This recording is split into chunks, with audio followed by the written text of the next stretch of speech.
Hello, everyone. I think we're a couple of minutes late because Aaron and I were chatting and, serious conversation going on. So I apologize for starting maybe a minute or two late. So I woke up this morning feeling great. Had a wonderful evening last night doing my little watercolor class, and the weather is gorgeous and Kansas is in full August. So I'm raring to go today. Decided to just be smiley and breathe and feel great. So one of the things that I wanted to tell you about is a magazine that I get 6 times a year. Some of you know that one of my hobbies is to do small textile collages using scraps of fabrics that are either vintage or from the garments that I've just made. And I post those on my personal Instagram account. Not the Sewing Workshop account, but one of the magazines that I do get is this embroidery magazine. And it's called the Textile Art Magazine Embroidery. Well, whether you're interested in embroidery or not, I think you would really like this magazine because it's full of profiles of artists who are doing really interesting stitch work, whether it's by hand or machine, flat, sculptural, three-dimensional, huge, little. It's really a really well-rounded presentation of what's going on in the textile stitching world. So it's not just about little embroidery. It's produced in the UK. It comes 6 times a year, and it is about $65 US money. And here's the website of where you can go check out this magazine. But when it comes in the mail, I just love it, and it occupies my time for weeks, really. But for sure, the first night or day that I get it, it's the first thing I sit down and look at. So I highly recommend it. A couple of announcements of things that are back in stock. We had such a run on these stilettos.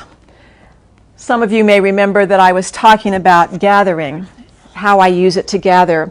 And as I'm stitching my gathers, I am ahead of the needle with this stiletto holding down my folds and gathers. And it really helps me manipulate these gathers in front of the presser foot. This is my #1 gathering tool aside from a couple of other tricks. But they're back in stock. We had trouble getting them for a while, so I know some of you were frustrated. We have plenty, so check those out again. And the other thing that is back in stock is our 5/8 inch ruler, which I'm going to tell you about a little bit more today because it's really a handy tool. We're going to talk about pockets today.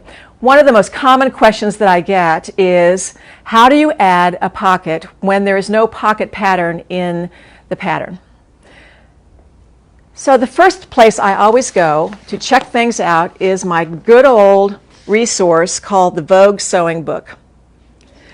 Years ago, 30 years ago, 25 years ago, I was doing projects for the Butterick Company, which of course at the time owned Vogue, and I would go to New York about every 6 weeks and do this long-term project for them that took a couple, 3 years. So I met a woman named Pat Perry, and Pat Perry is the woman who actually developed this book years and years and years ago.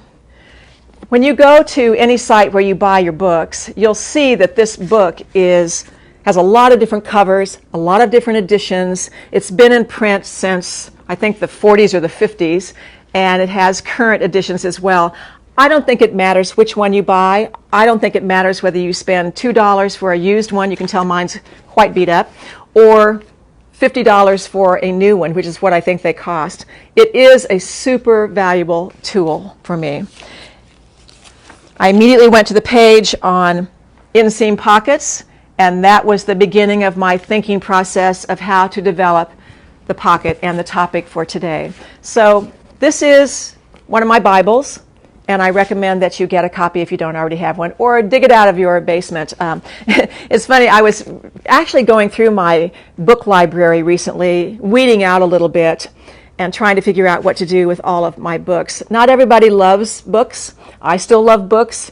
I know that a lot of this information is on a website or YouTube or other internet sites, but there's just something about having so much information in one big volume that I think you might really like to refer to. So inseam pockets. We happen to have one pants pattern that has a pocket in the side seams, and that is the West End pants. These are the West End pants, and you can see this is really called more, it's a little bit of a variation on a front slant pocket. Instead of being a straight line and slanted, there is a slight curve to it, but you do see part of the pocket visible on the face side of the pants. So it's a little bit different than just a slit in the side seams. But the pattern looks like this. The front pattern piece has the cutout for the entrance into the pocket. And this particular pocket is one pattern piece, and you can see here's the matching shape that would line up with the front of the pants. And then when the pocket is folded, then the rest of the pocket is what you see. So you would probably want to cut out the pocket in the same fabric, but of course there's always someone who's going to do a contrasting fabric, and there's nothing wrong with that either. But it's a super easy pocket to install. And this is a pocket that you can install in other pants as well, which is what I did for the Hudson pants. So the Hudson pants pattern does not have a pocket pattern included in the pattern, but I transposed that shape of the front for the little cutout, and I traced the actual pocket piece and then followed the instructions for how to put that pocket in the Hudson pants. So that's one way to do it. Borrow a pocket pattern from a pattern that you already have, superimpose it on whatever pattern you're interested in. But what if you don't have one, and what if you don't like what you have and you want to do something else? So that's what we're going to talk about today. Say you want to add just a little bit of a slit opening in the Hudsons. Let's say you want to add a pocket to the mimosa pants. These are the pants that I showed a couple of weeks ago where I've painted the bottom motif on the white denim, and you could easily put a pocket in this pattern. Now normally in this mimosa pattern there's an invisible zipper on the left-hand side, but I purposely shift that and put the zipper in the center back. I did that anyway, even though I didn't add pockets to this, because I like the fact that I know I'm going to get the same fit and shape to the side seams of this pant. So I wish our pattern actually had this, but it's super easy, of course, to just change the position of, instead of a zipper on the left-hand side, you put it down the center back. But pockets could be added to the mimosa pants. We have a skirt pattern that was designed by Sandra Betsina, and we have the pattern called the Sandra Betsina Vest and Skirt. This is a really fabulous skirt. I wish I had thought about it last week when we were talking about skirts, but it doesn't matter, we're talking about it today. So it is a wrap skirt, but the nice thing about it is the front underlay attaches partially to the right-hand side seam. So you have full coverage, wind blowing, sitting down, whatever, and it's a nice double layer through this part of the garment, and yet you have the openness of the wrap skirt. Erin made this skirt in 3 colors of ponte knit, added this border. Actually, she shortened the skirt. The pattern is much longer. But she shortened the skirt and then added this band of contrasting color. So this is made out of 3 colors of ponte knit. But this is another garment that would benefit perhaps by side seam pockets.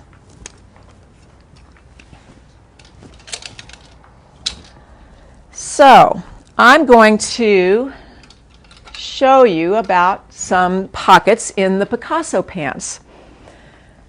These are the Picasso pants that normally do not have pockets.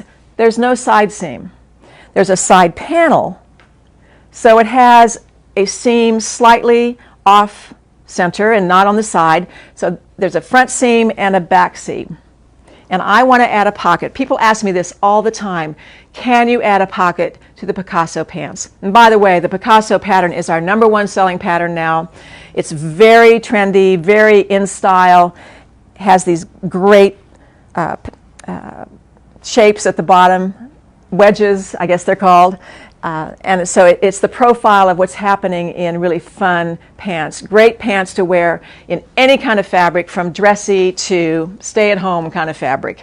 But I have added a pocket in the front seam.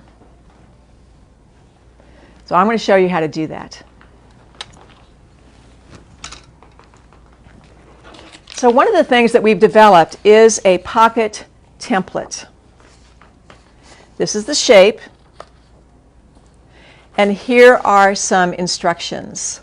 So I'm probably going to repeat this, but if you purchase any one of a few of the patterns that I'm going to talk about today, pants patterns, you're going to get this in your account as well. This document, this PDF, something you can print out, will land in your account and you will have this pocket template. This pocket template, in order to fit this on a sheet of paper that you can print, does not have the seam allowances on it, so you will have to add the seam allowances. But that's where this tool comes in really handy, so that you can simply find the contour from this ruler to this shape and just simply add 5/8 of an inch, because that's the width of the shape of this tool. So, we have a visitor. All right. All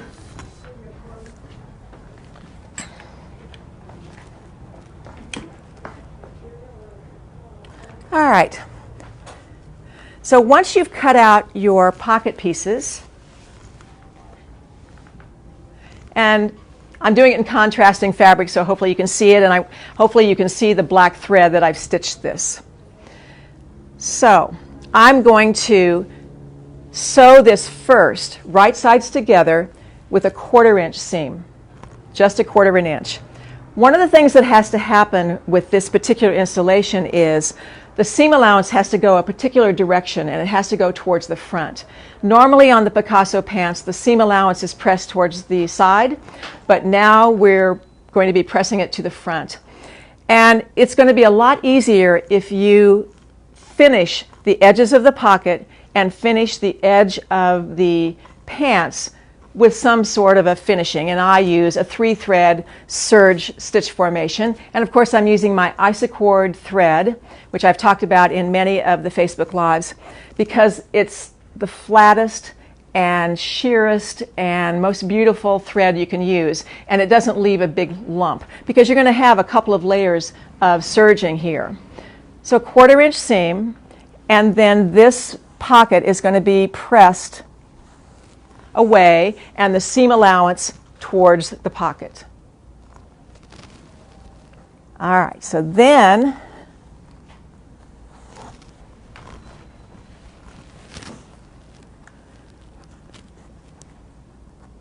you're going to do that to both the front and the back, so you have 2 pocket bags.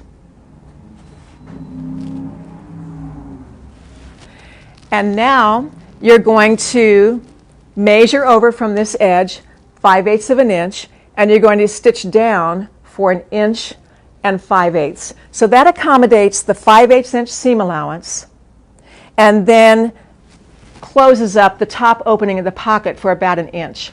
So that's why that is 1 5/8 of an inch. So that's the first thing to do. Then you're going to start at the top of the pocket bag, and you're going to stitch at 5/8 of an inch.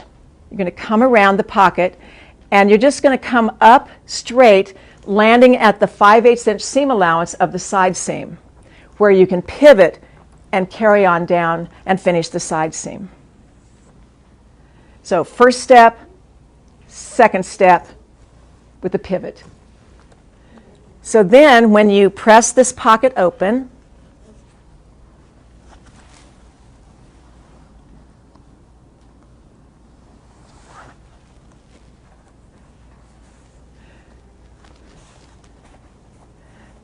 You can see that the seam allowance needs to go towards the pocket. That's a nice flat opening, almost invisible. And because you sewed the pocket at 1/4 of an inch, that is set back. The seam is set back by 3/8 of an inch on both the front and the back. So the seam is not right at the edge. You get a nice crisp edge right there. So that's adding an inseam pocket either at a side seam or, in the case of the Picasso pants, in that front seam.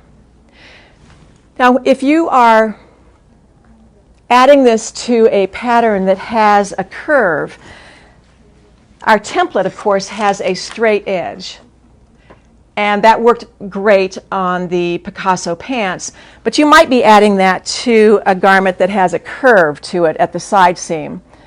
Well, then you're just going to adjust the template, and this would be a curve to whatever shape the original pattern piece is of the front and the back, but you're still going to sew that 1/4 of an inch.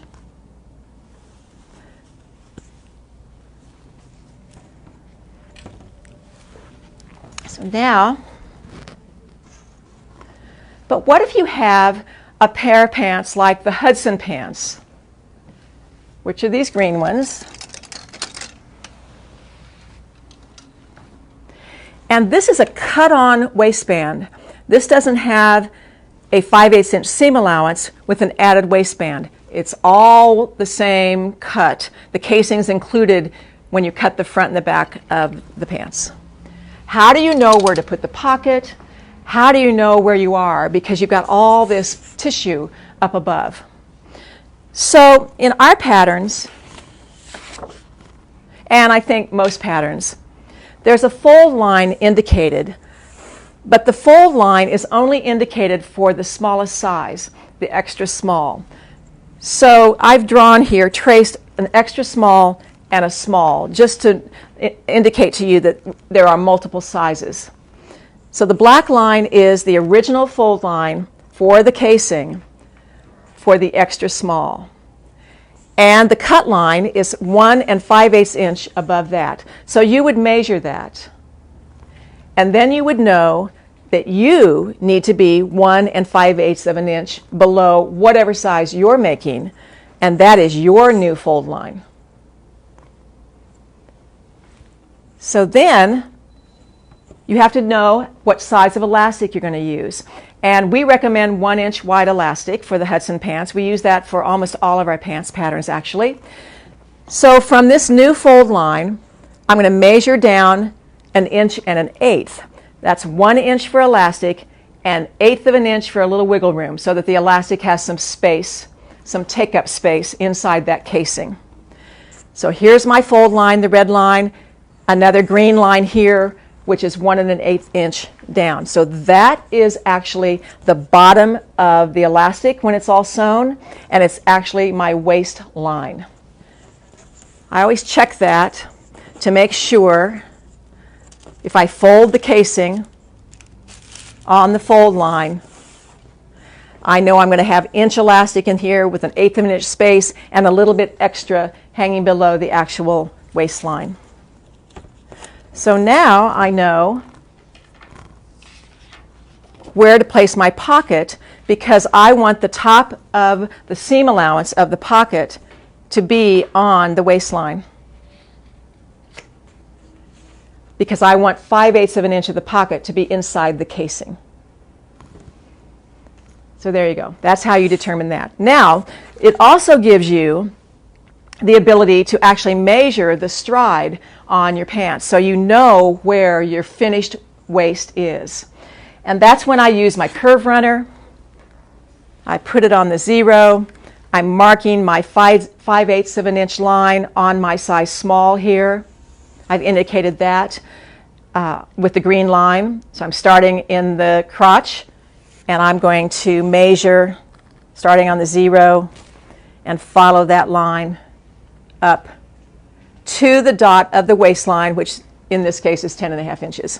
I would do the same for the back, do the same process here for the back, the same measuring, add those together and compare my stride to the pattern and either lengthen or shorten as needed, which we've talked about in a previous Facebook Live. It's also in a tutorial called DIY Pants Fitting, which indicates all of this sort of thing of how to measure you and how to measure your pattern so that you have a better chance of having a nice fitting pair of pants off the bat.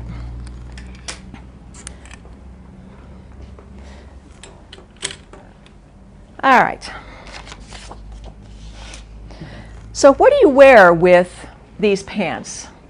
Oh no, I have one more thing to talk about. That's right, with the Picasso. So we see the Picasso pants with the inseam pocket. But there's another way to handle the Picasso pants. You can also add a patch pocket. So that's a patch pocket that is straddling the two seams of this side panel. All I did was I stood in front of the mirror, I figured out where I wanted to insert my hand, I measured down about 5 inches from the waistband, below the waistband, and I took out my side panel pattern piece, measured down 5 inches, figured out how deep I wanted the pocket, drew another line across the side panel pattern piece, and added a seam allowance at the bottom that I could turn up, and a hem allowance at the top that I could turn down, cut out a pattern piece, top stitched it, put it on the side panel, stitch it across the bottom, and then it's included in the side seams as you sew it. But I think this is a nice sort of cargo look as well. If you don't want to do the side seam or inseam pocket, patch pockets work just great as well. Okay. So let me talk about the fabrics just a little bit so that we can talk about what goes with them. We have a fabric that I don't talk about very much, and I don't know why, because it's really a great pants fabric. It's rayon with a little bit of nylon, and the nylon is what keeps the fabric crinkled ever so much, gives it its texture. So these three fabrics right here are the rayon and the nylon. They wash beautifully. In fact, when you wash them, they get a little more texture to them. I wouldn't call it a true crinkle, but it definitely has more texture, which I really, really like. So here we have the lavender, more of a grape color, and a beautiful goldenrod sort of color. That's the fabric that I used for these lavender pants. Another fabric that we've been talking about over the course of the summer is our silk and linen, or linen and silk. Which is it? Silk and linen. 55% silk and 45% linen. This is the fabric made into the Hudson pants. Here are two colors actually, an olive color and what we call oyster. And I don't know if you can tell or not, but I've washed the olive fabric and it's softened a lot. This fabric coming off the bolt is fairly crisp, but when washed, it's really nice. And I love this fabric, so consider those. This is another fabric that is not one of the silk and linens, but it is a cotton with a little bit of polyester and some spandex. Beautiful weight, great little neutral navy, great pants fabric. All right, we still have the railroad stripe in stock in the wide width, which is what that is. And we still have the white denim. This is also the same silk and linen in the oyster color. And you can see when it's washed, there's just a little more character to it. So what do you wear with all these pants? Well, we're going to talk about some prints today because there are some beautiful, beautiful prints out. And I've put this floral out here, which is a rayon challis. Gorgeous drape, luscious colors. And I think it can go with any of these colors. So even though this has mostly cool tones, there's no reason why you can't put it with a warm tone as well, if you're that kind of person. And of course, you could reverse this. You could make your pants in the floral and make your top in the solid. There's another fabric that I like very much that also has the warm and cool going on. The beautiful lavenders and purples with some green, and then this wheat color along with it. Now, I have on the splice top, which I happen to think is just kind of the perfect top to go with most of these pants, or all of these pants actually, and even the skirt. As you can see, there's a little bit of a splice in the side, which is why we've named it what we've named it. I have this on in this rayon and linen that we sell so much of, but this would be great in a print. Betsy made this one in one of our Liberty of London prints, and you can see she's inserted a contrasting fabric in the sides, and also used the facing, which normally goes on the inside of the garment. She brought it to the outside, and it makes a nice featured trim. So you could use this print, for example,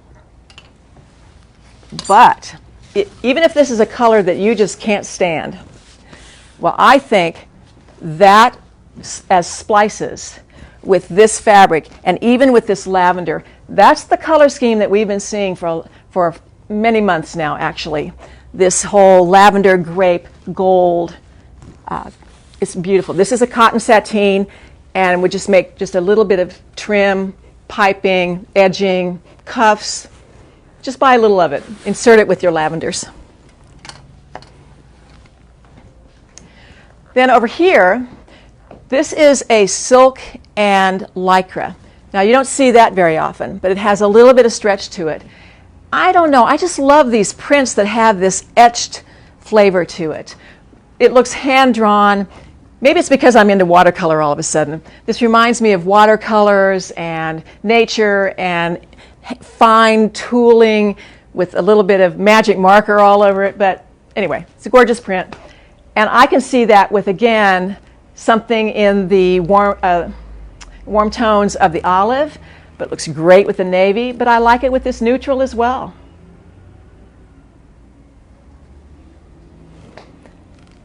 Some other fabrics that I like very much.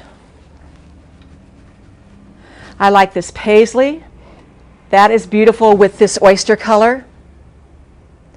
You know, where you have something really bold and colorful, you tone it down, cool it off with something very neutral on the bottom. Instead of pulling out one of the harsher colors, like the orange or the purple, although I have to say, you know, it's pretty great with that purple as well. But it also is very nice with this neutral. In fact, I may have to make this to go with my pants, now that I really look at this.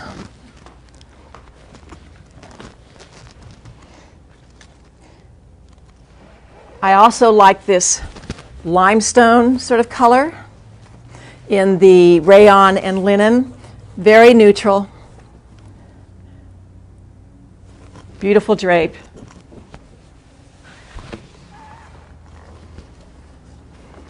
I like that. If, in case you're not interested in prints, you know, you can always go with, my fingers are failing me today. This is another one of these cotton and lycras in this gray stone color. And I like that with this solid. So if you want something much more neutral and subtle and sophisticated, you might consider this as a bottom and this as a top.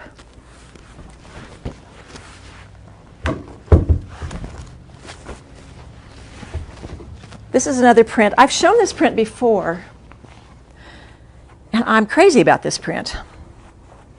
This would make a gorgeous top, splice top, and just go for it. Don't try to figure out where anything is on this. Just cut it out and let it happen. Break it up. It's already broken up.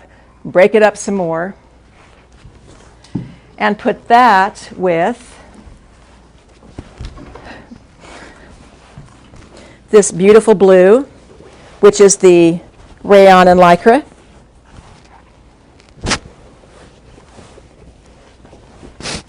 Can you see this? I don't know. I can't hold up both. Or maybe I can. Does it show it off? Sort of, kind of? That's all right. I think you get the idea. Thanks. I don't know why fabric's so heavy. It got heavier today for some reason. All right, so have I shown? Okay, so more tops that I think look good in print fabrics.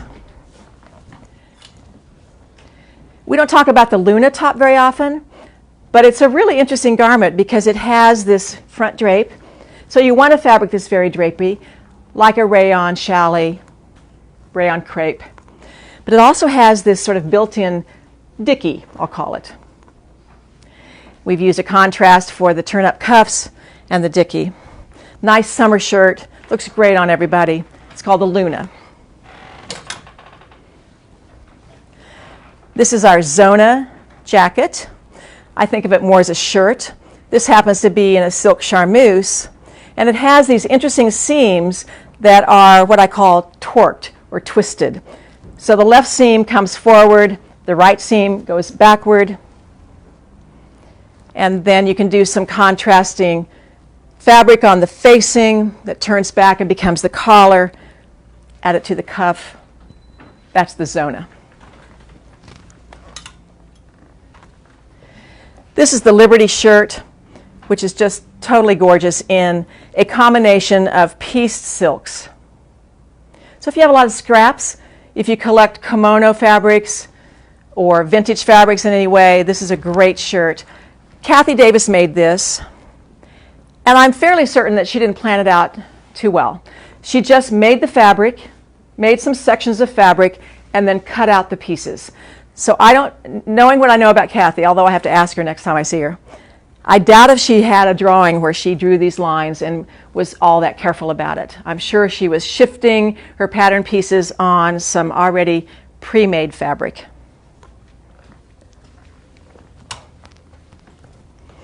The Mix-It top looks great in a print. This is a silk by Emilio Pucci, silk charmeuse. And part of the same pattern is the Mix-It shirt. This is in a cotton voile. So think prints, think tops. We'll let you think about the bottoms as well. So I think that's it. We have a couple of tutorials. I talked about the DIY pants fitting tutorial, which I think is a really good tutorial of how to measure your body, what basic measurements you need for pattern alterations for pants, and then some minor alterations. Of course, every person's so much different, but we go through a whole process of the most common alterations for pants fitting. And then we have a tutorial called Go with the Flow Pants, and that is a full tutorial of how to make the West End pants from start to finish in a silky, very flowy fabric. So you might benefit from both of those tutorials. We have a lot of specials today. We have the Hudson pattern, the Mimosa pattern, the West End pattern. Those are 3 print patterns on sale for $18. The Sandra Betsina skirt pattern is $8, and then I have something to tell you about this in a second. The Splice pattern, which is a download pattern that I have on, is $15. All the fabrics that I've referenced here are 20% off for the next week. And the tutorials, the Go with the Flow pants and the DIY pants fitting, are $15. Now, this Sandra Betsina vest and skirt pattern, if you buy just this pattern, it's $8.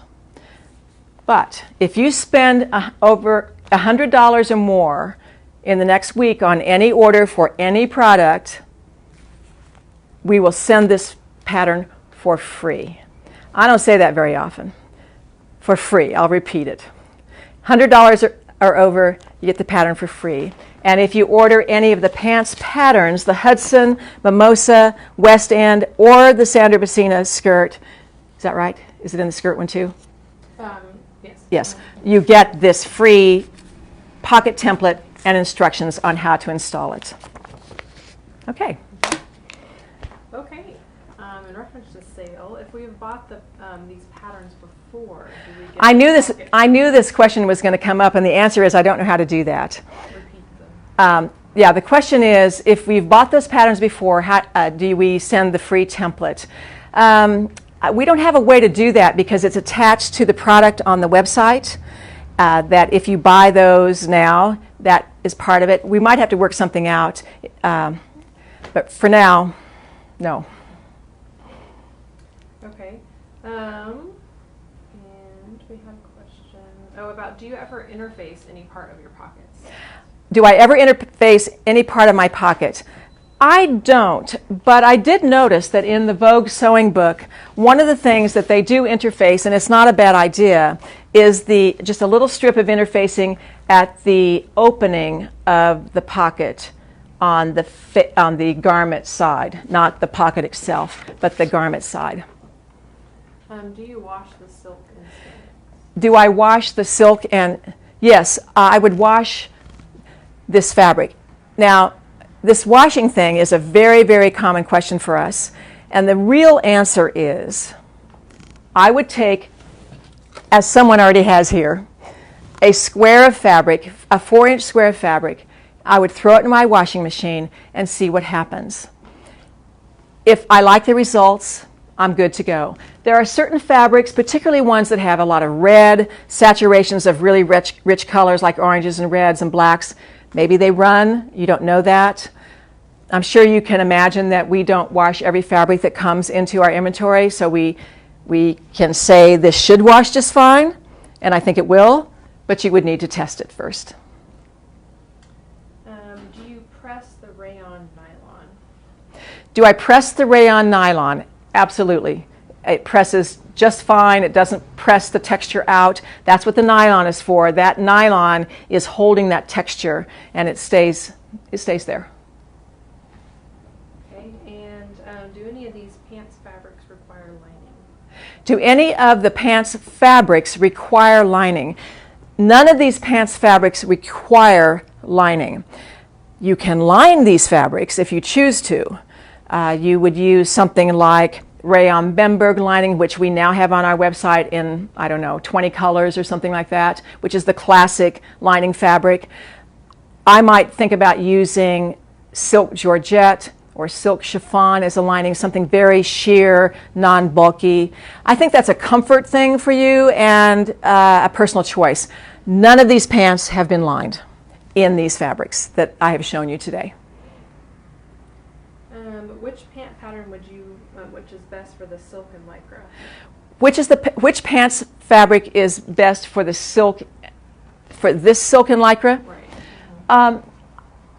Oh gosh, West End pants would be fantastic. Hudson pants.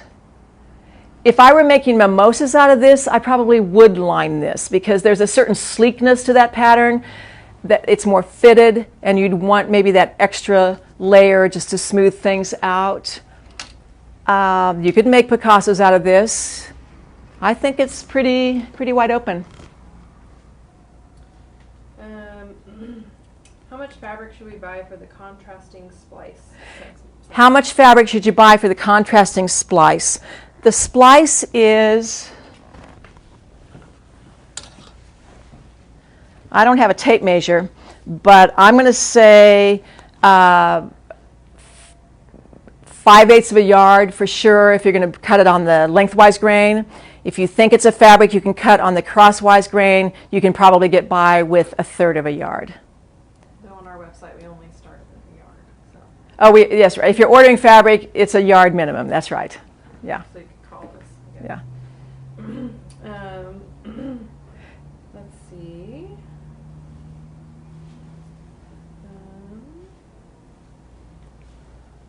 Not a lot of questions. Why don't you ask and see if anybody has any other questions? All right. So if you have any more questions, now's the time to ask. I'm here.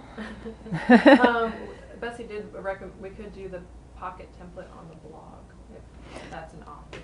All right. Betsy, who is operating off-site, has suggested that we could put the pocket template on the blog. So we can do that. It's also something, if you happen to own this book, there's a little drawing here. You could draw a 1-inch grid, and then you could plot this pattern, which is essentially what I did from this drawing. But yes, I think we'll figure out a way to get the pocket template to those of you who already have the pattern. We understand that that's something you would like, and we'll make that happen. So we'll either announce that in some way or put it on social media of where we've put that, but it likely could be on the blog. Okay. Okay. All right, we're back next week. See you then. I hope you have a great week. Thanks.